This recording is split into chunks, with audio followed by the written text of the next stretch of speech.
Central Spine Road is a toll-free interstate highway in the centre of Malay Peninsula.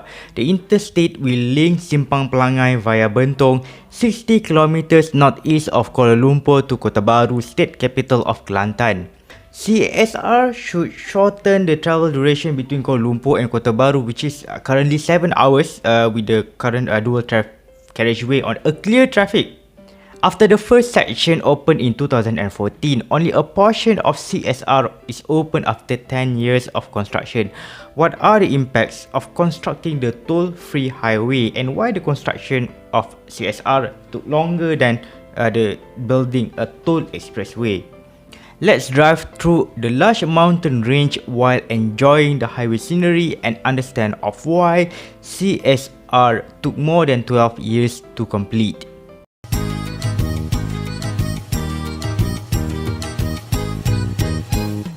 The new highway linked the towns in the middle of peninsula with a length of 350 kilometers according to the Department of Public Works, or 325 kilometers if you are Wikipedia editors. Previously, the journey across the middle of the peninsula need to be made on the two-lane road with dangerous curves and blind spots prone to accidents.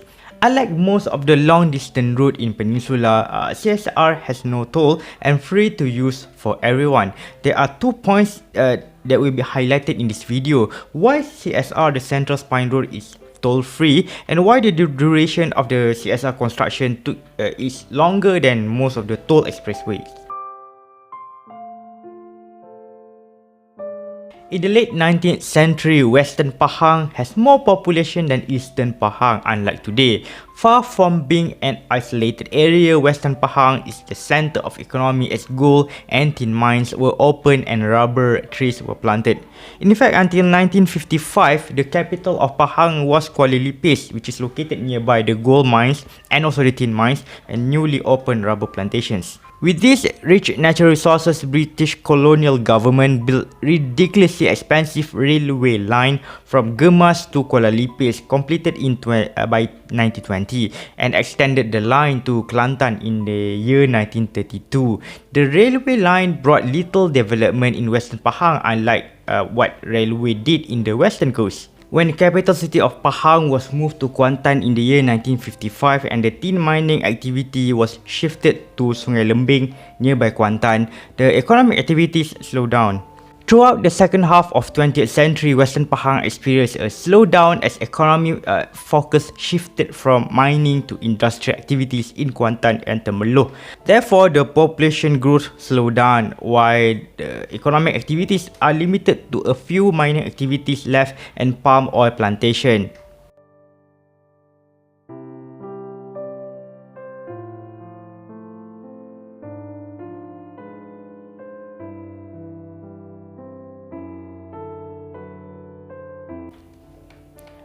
Arriving in Raub, CSR further road is still under construction, thus let's stroll on the old road.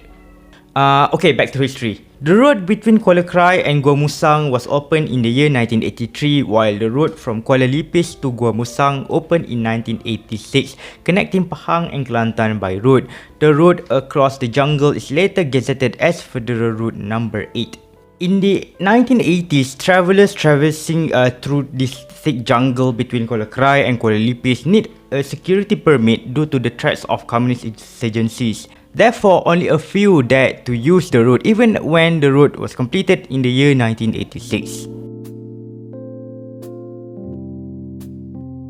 After the threat of insurgencies were gone after the Hat Yai Accord 1989, which made peace between the government of Malaysia and the Communist Party of Malaya, Kuala Lipis Gua Musang Road was open to the public without any need of security permit.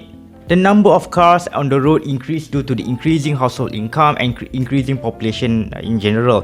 Previously, travellers from Kuala Lumpur to Kota Bharu need to use longer road via Kuantan and Kuala Terengganu, a journey that took at least 11 hours. Bentong Kuala Krai Road reduced the travel time between Kuala Lumpur and Kota Bharu to 8 hours.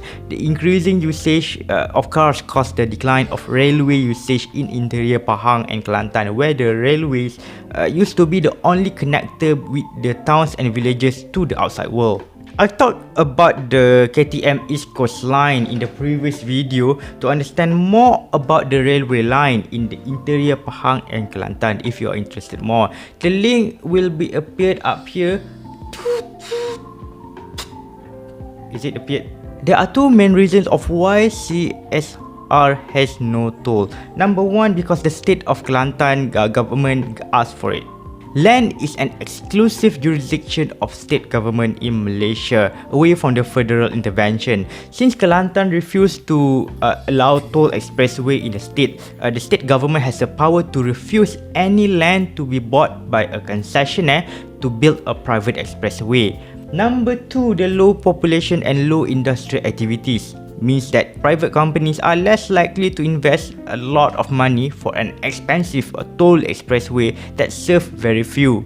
However, it is the travelers cause the congestion in the Federal Route 8, especially during the major holidays, which is worsening each year, and the road enlargement is seriously needed.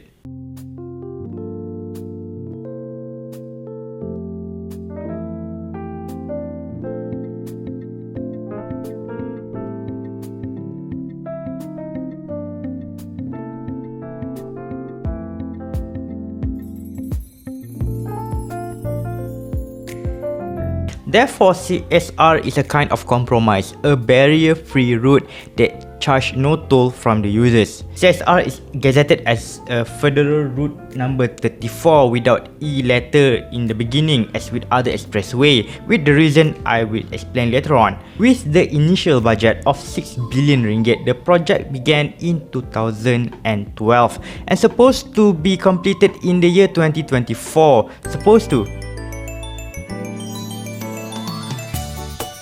The first completed section of CSR between Padang Tengku and Merapoh section opened in 2015. Overall, the alignment between Kuala Krai Kelantan and Simpang Pelangi Pahang is financed by the federal government. Meanwhile, the 57 km alignment between Kuala Krai and Wakaf Cik Yeh, about 3 km south of Kota Bharu, is under Kelantan state jurisdiction. How does it happen? If you know more, you can comment down below and tell everyone why. CSR was designed with JKR R5 road standard, which makes the speed limit on this interstate road is 90 km per hour, a speed that is same with the existing dual carriageway and lower than the 110 km per hour imposed on the toll expressway. Just make it 110. Is it too hard?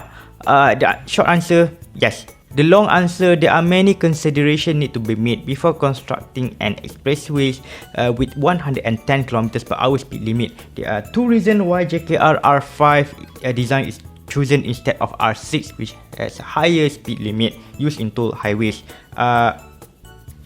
Number one, financing.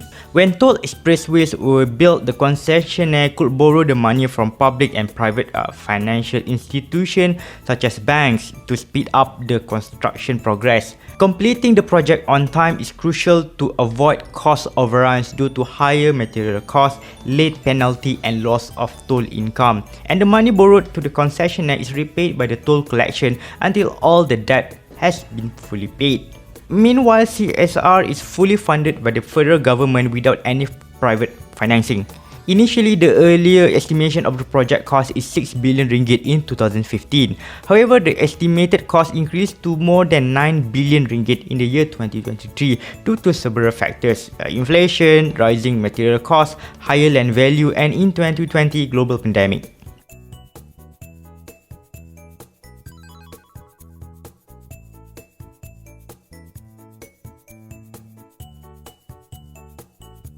Unlike financing from the private banks where the money can be released in the short time, contractors need to wait weeks if not months for them to get paid. People who often transact with the government agency knew how painful it is to wait for a long time before the money could be received due to bureaucratic process. Financial reasons could deliberate consideration for the next reason, which is number 2. Earthworks. To reduce costs and project delays due to the dependency on government financing, the earthworks are made as minimum as possible. In toll expressway with 110 km per hour speed limit, smoother road means more earthworks, more lorries, more excavators needed, more slope management, more bridges and possibility of an expensive tunnel. According to the Department of Public Works document, an expressway with 110 km per hour speed limit need 730 meter visual distance, while a road with 90 km per hour speed limit need only 610 visual distance. Visual distance means that how far a driver can see in front of him on the road. The gradient also determines the design and speed of a road. A road designed with 120 km per hour need 3 to 5% gradient, while the lower 100 km per hour road design need 4 to 6% gradient, a little bit higher, which means that smoother and clearer roads in front need more earthworks, more bridges, thus the more construction cost, more money. Furthermore, did you notice that almost all CSR interchanges are diamond interchange like this, look like this, while the toll expressway with 110 km per hour speed limit often use trumpet interchange. Diamond interchange has shorter distance between intersection and interstate highway makes speeding increase the chance of an accident. In addition, not all the toll expressway in this country have a 110 km speed limit due to numerous intersections, a steep gradient and also tight curves. The best example, Kuala Lumpur Karak Highway between Gombak and Karak. The mountain highway has 90 km per hour speed limit. Number 3, maintenance. Similar with the reason number 1, the owner of the toll expressways could repair the road quickly because the expressway uses paid toll directly to the concessionaire. When there are damages on the public roads such as CSR, the local contractors need to wait for the government allocation before they can even start to repair the road. As a result, some of the earliest section of CSR such as in Padang Tengku and Merapoh start to show its age.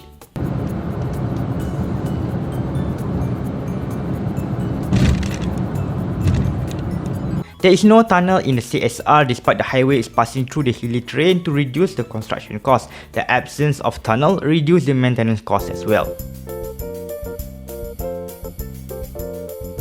With the worsening traffic, especially on the major holidays, current dual carriageway between Bentong and Kuala Krai is no longer suitable to carry increasing number of vehicles every year. However, the construction is progressing slowly because the deadline is just 4 years away if you're watching in 2023. Will CSR will be completed in the year 2027? We just wait and see. When CSR from Bentong to Kuala Krai has completed, when you watch this video, write down complete, the word complete as much as you can in the comment section. If you want to drive on Central Spine Road, the interstate highway has been completed between Bentong and Raub and Padang Tengku and Merapoh, both in Pahang State. Currently, the rest of alignment of CSR between Raub to Padang Tengku and Merapoh to Kuala Krai is under construction on August 2023. Other than cars and motorcycles, several express bus lines serving Kuala Lumpur and state of Kelantan travel on CSR. Therefore, you can enjoy the great view of jungles and mountain by bus. Make sure to book the front seat to enjoy the best view. Thank you so much for watching. I hope you learned something new about Central Spine Road and the reason why this public project took many years to complete. Thank you so much for watching again and see you in the next video.